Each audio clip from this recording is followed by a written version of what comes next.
Well, welcome to the Startup Espresso. I'm Hall T. Martin, the host of the show, where we talk about raising funding for your startup and the time it takes to have an espresso. I hope you enjoy this episode. Hello, this is Hall T. Martin with the Startup Funding Espresso, your daily shot of startup funding and investing. In preparing for startup investing, you should determine upfront how much you're going to invest. In general, it's best to keep your startup investing to 3 to 5% of your discretionary investment funds. These are funds you can lose and not impact your lifestyle or other investments. Determine in advance how much you plan to invest. Use a 5-year window. Set up to access those funds for when you need them. If the funds are separated from the rest of your investments, it will be easier to manage the process. The amount you invest per deal will determine what platforms you will use. If you invest $5,000, then you'll most likely be in an online funding platform. If you invest $25,000, then you can join a group and invest with other investors.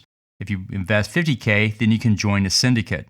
If you invest $100,000 or more, then you can invest through investment banks. Thank you for joining us for the Startup Funding Espresso, where we help startups and investors connect for funding. Let's go start up something today. Hall T. Martin is the director of Investor Connect, which is a 501c3 nonprofit dedicated to the education of investors for early-stage funding.